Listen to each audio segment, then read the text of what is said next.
오늘 말씀은 에스겔 21장 18절부터 32절까지의 말씀입니다. 여호와의 말씀이 내게 임하여 이르시되 인자야 너는 바벨론 왕의 칼이 올 두 길을 한 땅에서 나오도록 그리되 곧 성으로 들어가는 길 어귀에다가 길이 나뉘는 지시표를 하여 칼이 암몬 족속의 라빠에 이르는 길과 유다의 견고한 성 예루살렘에 이르는 길을 그리라.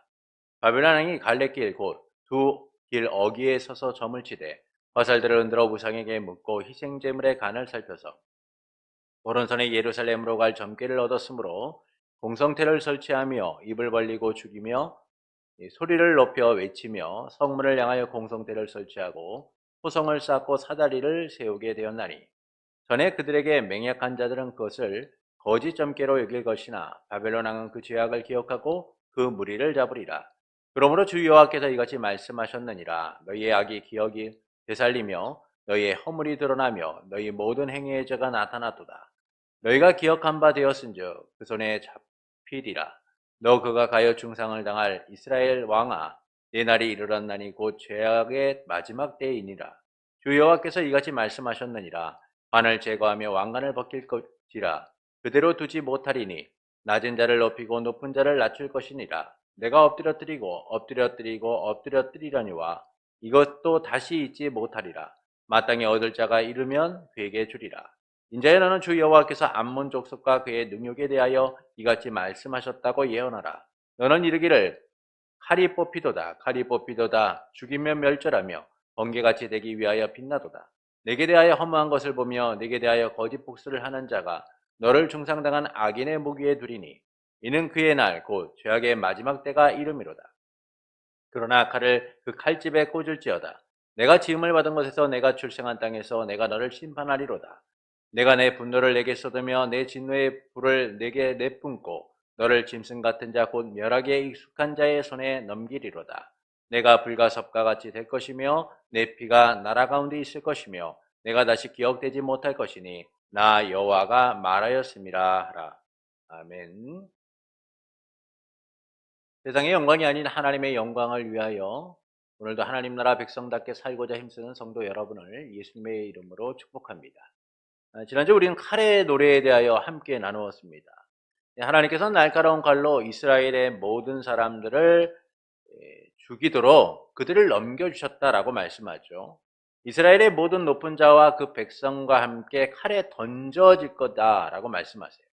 또한 에스겔에게 손뼉을 쳐서 칼을 두세 번 휘둘리게 하라고 하시며 하나님도 그분의 손뼉을 치어서 분노를 붙이겠다라고 말씀을 합니다. 이는 하나님이 심판을 집행하심을 알려주는 것이죠. 칼의 노래는 잔혹한 살인이나 멸망이 아니라 하나님 나라 백성으로서 유다를 바르게 세우기 위한 목적 속에 이루어지는 거예요. 그래서 이 심판을 하나님의 공의의 실천이며 거룩한 정하다라고 말할 수가 있는 겁니다. 하나님은 그들을 멸절시키고 파멸하기 위하여 심판하시는 것이 아니기 때문이죠. 그래서 이 칼의 노래를 통하여 이 심판이 하나님에 의하여 준비되었으며 심판을 통해 교만이 꺾어질 것이다. 또한 이 심판은 두렵고 확정된 심판임을 말씀해주고 있는 거예요. 결국 이 심판은 하나님의 백성을 바르게 세우고자 하는 하나님의 거룩하신 뜻에 의하여 주권적 의지에 의하여 이루어지는 공의의 실천이며 거룩한 정하다라는 겁니다. 그리고 본문은 이제 칼의 심판에 대하여 말씀을 합니다. 이 칼의 노래가 구체적으로 어떻게 심판으로 나타나게 되는가를 말씀해 주는 내용이죠. 하나님께서는 에스겔에게 바벨론 왕이 칼을 가지고 올 두 길을 그리라고 하십니다. 한 길은 암몬 족속의 라빠이며 또 한 길은 유다의 견고한 성 예루살렘이다라고 말씀을 하죠. 그때 갈림길에서 바벨론 왕이 화살을 흔들어 점을 치고 우상에게 묻고 희생제물의 간을 살펴서 예루살렘으로 갈 점괘를 얻게 될 것이다 라고 하세요. 이 때문에 바벨론의 충성을 맹세한 자들의 눈에 그 점괘가 거짓으로 보이지만 바벨론 왕은 그들의 죄를 기억하여서 사로잡을 것이다 라고 말씀을 합니다. 그래서 이스라엘 왕의 왕관이 벗겨지고 낮아지게 되고 마땅히 얻을 자가 이르면 그에게 주리라 라고 말씀하죠. 그리고 암몬 족속을 향한 심판을 말씀하시면서 그들이 더 이상은 기억되지 못할 것이다 라고 말씀합니다. 이를 통해서 말씀하시는 바는 무엇일까요? 사람들은 미래의 불안과 염려를 스스로 통제하기 위하여 방법을 찾습니다. 그래서 미래의 불확실성을 제거하고 안전을 추구하고자 하죠. 무리 중에 한 사람이 예수님께 나와서 형에게 명하여 유산을 자기와 나누게 해달라고 요청을 합니다. 이는 예수님께서 누가 나를 너희의 재판장으로 삼았느냐라고 하시면서 탐심을 물리치라라고 말씀을 하죠. 생명이 그 소유의 넉넉함에 있지 않음에도 불구하고 그 물질이 그들의 삶의 전부가 되고 안전을 위한 도구다라고 여겼기 때문이에요. 그러시면서 예수님께서는 한 부자의 이야기를 하십니다. 한 부자가 밭에서 풍성한 수확을 내자 마음에 생각하기를 내가 곳간에 쌓아둘 곳이 없으니 어떻게 할까라고 생각을 해요. 이후에 말하기를 이렇게 해야겠다. 내 곳간을 새로 더 크게 지어서 그곳에 모든 곡식과 물건을 쌓아두자라고 합니다. 그리고 영혼에게 말하기를 내 영혼아 여러 해 동안 쓸 물건을 많이 쌓아두었으니 평안히 쉬고 먹고 마시고 즐거워하자라고 해요. 이에 하나님께서 어리석은 자여 오늘 밤 내 영혼을 취하면 내 준비한 것이 누구의 것이 되겠느냐라고 하시죠. 예수님은 이 이야기를 하시면서 자기를 위하여 재물을 쌓아두고 하나님께 대하여 부유하지 않은 자가 이와 같다라고 하세요. 이처럼 사람들은 미래의 불확실함을 통제하기 위하여 자기만의 방식으로 해결하려고 합니다. 어떤 사람에게는 물질이고 어떤 사람에게는 권력이고 어떤 사람에게는 건강이고 어떤 사람에게는 또한 자녀가 자기의 미래를 위한 통제의 수단, 안전을 위한 수단으로 여겨지기도 하죠. 그러나 사람들은 미래를 통제할 능력이 없어요. 미래는 우리의 것이 아니라 하나님에 의하여 주어지는 것이기 때문이죠. 오직 하나님께서만 섭리하심으로 사람의 심리나 역사의 흐름 등 모든 것을 주권적으로 다스리고 통제하시기 때문인 겁니다. 미래의 주인은 누구예요? 하나님이신 거예요. 이 점에서 본문은 하나님의 주권에 의하여 예루살렘과 암몬이 멸망을 받을 것을 말씀해주고 있는 겁니다. 하나님께서는 에스겔에게 바벨론 왕이 칼을 가지고 올 두 길을 그리라고 하세요. 두 길은 암몬의 라빠와 예루살렘이죠. 유다의 예루살렘이에요. 바벨론 왕은 암몬의 라빠와 유다의 예루살렘으로 가는 그 두 길 가운데서 어느 길로 가야 할 것인가를 점을 치게 됩니다. 그래서 화살을 흔들고 우상에게 묻고 희생제물의 간을 살펴서 예루살렘으로 갈 것을 결정하게 되죠. 이는 하나님께서 모든 것을 주권적으로 이루셨음을 보여주는 거예요. 그러니까 바벨론 왕이 침공하는 것이나 점을 치는 모든 과정 속에서 하나님이 그것을 섭리 가운데 주권적 의지를 가지고 결정하도록 만드셨다라는 겁니다. 그러나 예루살렘 백성은 바벨론이 쳐들어온다라는 것을 알면서도 그것이 거짓 점괘라며 안도하죠. 결국 그들은 이 죄를 기억한 이 바벨론 왕에 의하여 포로로 잡히게 됩니다. 그리고 암몬은 예루살렘의 멸망을 모욕한 것으로 인하여 거짓 환상과 점으로 안전할 것을 믿었지만 결국 심판받아서 다시는 기억을 되지 못하게 됩니다. 이처럼 하나님께서는 모든 것을 다스리고 통제하여 뜻하신 바를 이루시는 분이다라는 것이죠. 이를 통해서 말씀하시는 바는 무엇일까요? 하나님께서 주권적 섭리로 철저한 심판을 통하여 회복을 이루시고자 하심을 말씀하고 있는 거예요. 하나님께서 주권적 섭리로 이루고자 하시는 근본적인 목적이 뭐냐? 이스라엘의 회복이다라는 겁니다. 그래서 본문은 하나님이 주권적으로 이루시는 심판 속에 숨겨진 위대한 반전, 희망을 말씀해 주고 있어요. 심판을 통해 위대한 반전이 준비되어 있다라는 겁니다. 첫째는 하나님이 역사의 주관자이심을 알려주는 것이죠. 본문 19절부터 22절의 말씀을 우리 함께 읽겠습니다. 19절부터 22절입니다. 인자야 너는 바벨론 왕의 칼이 올 두 길을 한 땅에서 나오도록 그리되 곧 성으로 들어가는 길 어귀에다가 길이 나뉘는 지시표를 하여 칼이 암몬 족속의 라빠에 이르는 길과 유다의 경관성 예루살렘에 이르는 길을 그리라. 바벨론 왕이 두 갈래 길 곧 두 길 어귀에 서서 점을 치되 화살들을 흔들어 우상에게 묻고 희생제물의 간을 살펴서 오른손에 예루살렘으로 갈 점괘를 얻었으므로 공성대를 설치하여 입을 벌리고 죽이며 소리를 높이 외치며 성문을 향하여 공성대를 설치하고 토성을 쌓고 사다리를 세우게 되었나니. 하나님께서는 에스겔에게 바벨론 왕이 칼을 가지고 올 두 길을 그리라 라고 하십니다. 그 길을 정하라고 하시죠. 그 두 길은 암몬의 라빠와 유다의 예루살렘이라는 거예요. 근데 바벨론 왕이 이 갈림길에서 점을 치게 됩니다. 점을 치는 방법은 세 가지죠. 화살을 흔들고 우상에게 묻고 희생제물의 간을 살펴서 점을 치는 거예요. 그래서 그는 예루살렘으로 갈 점괘를 얻게 됩니다. 그리고 예루살렘을 향해서 공격을 하게 되죠. 이는 하나님께서 모든 것을 주관하셨음을 알려주는 거예요. 그러니까 바벨론 안의 공격은 단순히 개인적인 일탈이나 의지에 의하여 이루어지는 것이 아니라 역사의 한 장면이자 중요한 전환점이 되는데 누구에 의하여 일이 이루어지냐면 하나님에 의하여 이루어진다는 거예요. 이 모든 역사의 과정과 중요한 전환점이 하나님의 주권적 의지를 통하여 이루어지게 된다는 겁니다. 결국 모든 시작과 과정, 그 결과가 하나님의 주권적 통제와 다스림 속에서 이루어지게 된다는 것이죠. 이 점에서 예루살렘을 향하는 심판은 하나님이 사람들 개개인뿐만 아니라 역사의 진정한 주관자로서 모든 것을 주도하고 계심을 알려주는 거예요. 그래서 이 하나님이 역사의 주관자이심을 나타내주는 내용이 뭐예요? 하나님이 에스겔에게 두 길로 가는 길을 그리라 라고 말씀하는 거예요. 하나님에 의하여 사람이나 역사 등 모든 창조세계의 모든 것들이 결국 하나님의 주권적 의지 속에서 다스려지고 결정된다라는 겁니다. 둘째는 이제 심판이 이루어짐을 말씀하는 거예요. 하나님이 역사를 주권적으로 통치하시고 다스리신다면 이제 그 역사 속에서 심판이 이루어짐을 말씀해 주는 겁니다. 하나님께서 예루살렘과 암몬에 대한 심판을 말씀하죠. 본문 23절부터 26절을 우리 함께 읽겠습니다.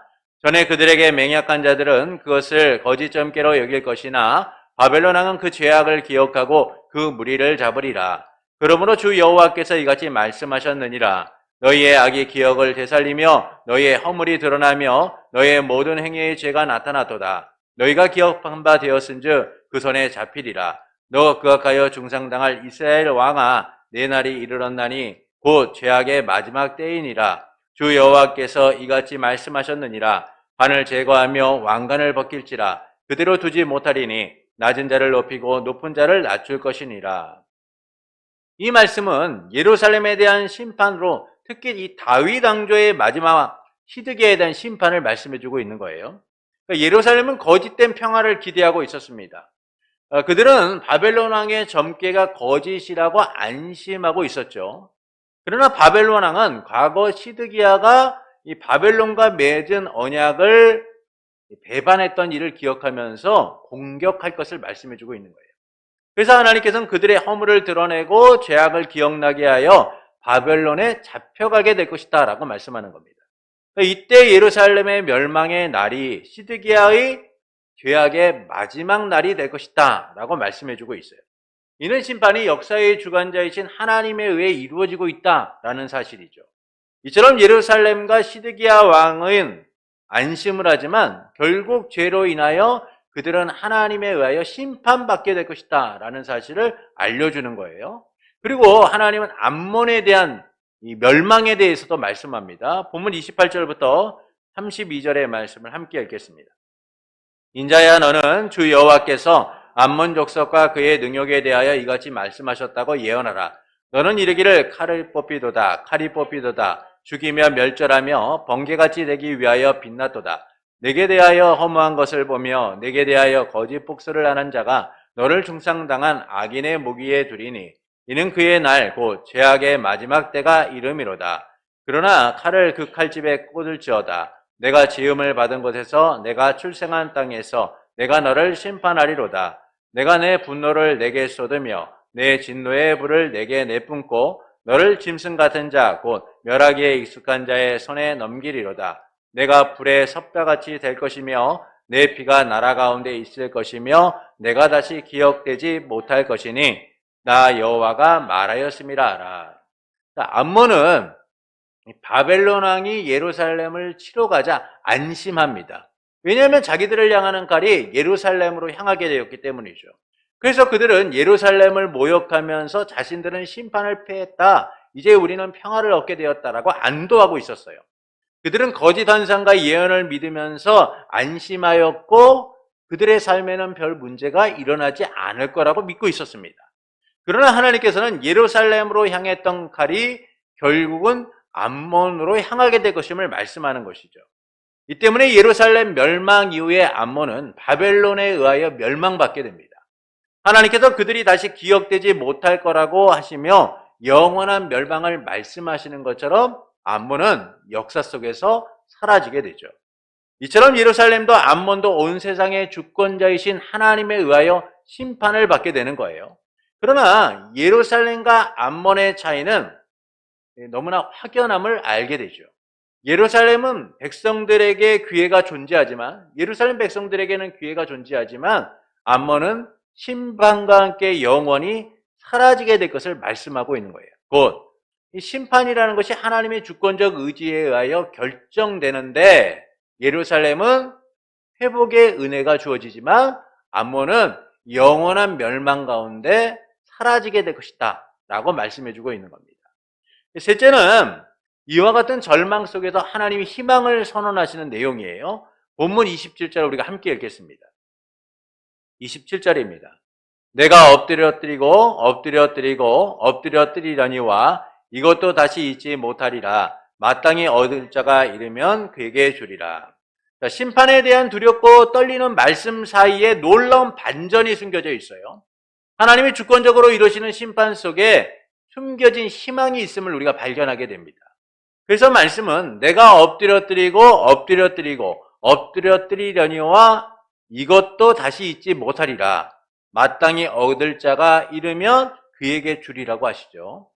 하나님이 엎드려뜨리기를 3번이나 반복하시는 것은 이 심판이 속히 될 일임을 선언하고 계신 것이고 확정된 심판임을 말씀해주고 있는 거예요.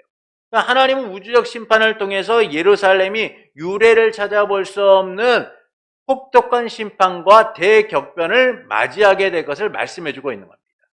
그들의 터가 황량하게 될 것을 말씀하고 있는 것이죠. 그러나 이 비극적이고 참담한 현실에서 끝나지 않고 하나님이 마땅히 얻을 자가 이르면 주리라고 말씀하세요. 여기서 마땅히 얻을 자는 이 다윗 언약의 핵심이자 완성자이신 메시아 예수 그리스도를 말씀해주고 있는 거예요. 예루살렘의 멸망은 다윗 왕조의 종말을 보여줍니다.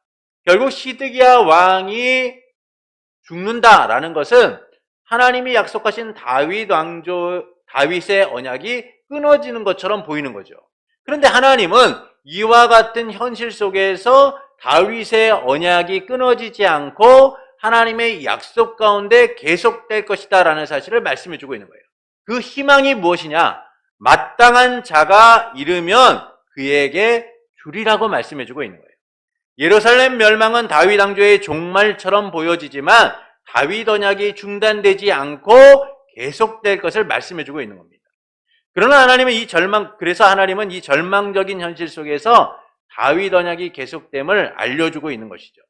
다윗 언약이 하나님에 의하여 궁극적으로 성취되어서 이스라엘 백성이 하나님의 심판 가운데 철저히 파멸되고 멸망하는 것처럼 보이지만 결국 그들은 하나님의 은혜로 회복될 것임을 알려주고 있는 거예요. 그리고 이는 창세기 49장 10절과 연결되는 말씀이에요. 창세기 49장 10절에서 이렇게 말씀합니다. 규가 유다를 떠나지 아니하며 통치자의 지팡이가 그 발 사이에 떠나지 아니하기를 실로가 오시기까지 이르리니 그에게 모든 백성이 복종하리로다. 이 말씀은 야곱이 유다에게 유언을 하면서 유언한 내용이죠. 유다의 집이 왕의 가문으로 삼게 될 것이고 영원한 하나님 나라의 통치가 이루어지게 될 것임을 선언하고 있는 거예요. 이는 하나님 나라의 언약의 궁극적 성취를 예언한 것으로서 미래의 영원한 통치자인 실로, 메시아에 대한 예언을 담고 있는 겁니다. 이 점에서 다윗 왕조는 시드기야를 통하여 끊어지는 것처럼 보이지만 하나님이 보내실 실로, 마땅히 얻을 자를 통하여 그 명맥이 계속될 것이고 영원한 왕권이 회복되어서 언약이 완성되게 될 것을 알려주고 있는 것이죠. 곧 진정한 하나님 나라의 왕이신 예수 그리스도를 통하여 완전한 회복이 이루어지게 될 것임을 알려주는 거예요. 이를 위해 하나님은 이스라엘을 향한 구속의 역사를 중단하지 않고 뜻하신 바대로 진행하시면서 그 언약적 사랑으로 그들을 품고 계심을 알려주고 있는 겁니다. 이처럼 보면은 하나님의 주권적 섭리로 철저한 심판이 이루어지지만 결국 하나님에 의하여 회복이 이루어질 것을 알려주는 거예요.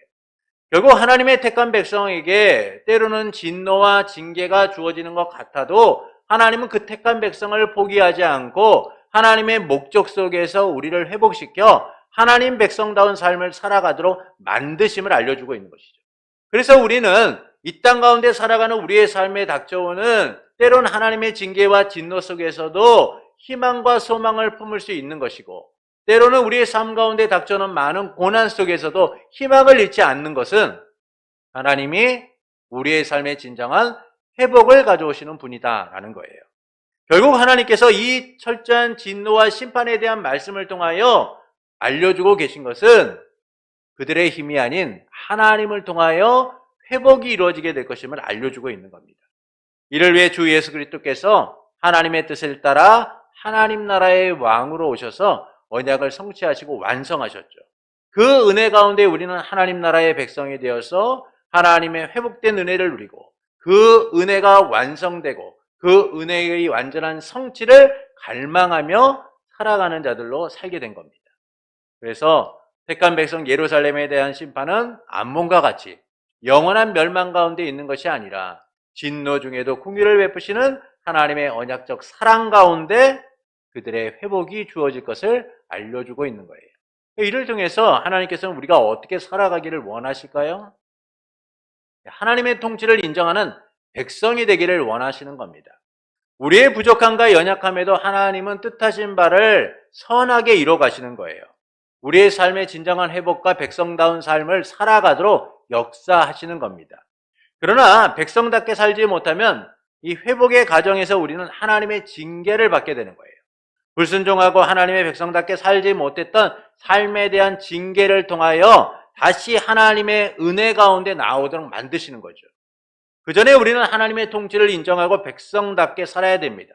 하나님의 징계를 받기 전에, 하나님의 진노 가운데 있기 전에 하나님의 은혜를 붙들고 하나님의 통치를 인정하며 우리에게 주신 이 은혜로운 삶들을 살아갈 수 있어야 한다라는 거예요. 하나님 나라의 백성의 정체성을 지키기 위하여 하나님의 통치에 순종하는 삶을 살아야 하는 겁니다. 그러나 우리는 하나님의 통치를 인정하고 백성답게 살기보다는요, 세상을 따라가요. 세상의 통치를 인정하면서 하나님의 통치를 거부하기도 합니다. 그것은 자기만을 위하여 살려고 하기 때문이죠. 이 자기만을 위한 삶에 집중하기 때문인 거예요. 하나님의 통치를 인정하고 살면 우리는 많은 것을 포기하고 내려놓아야만 합니다. 그래서 하나님의 통치가 아니라 세상을 따라 내가 원하고 내가 바라는 삶을 향해 나아가게 되죠. 그러나 이런 삶은 멸망의 문을 열고 멸망의 현장에 서도록 할 뿐이에요. 노아 시대 때 하나님의 아들들이 세상의 딸들을 사랑하고 자기들이 원하는 대로 아내를 삼았습니다. 그 결과 그들의 삶은 어땠습니까? 하나님의 진노 가운데 놓이게 되죠.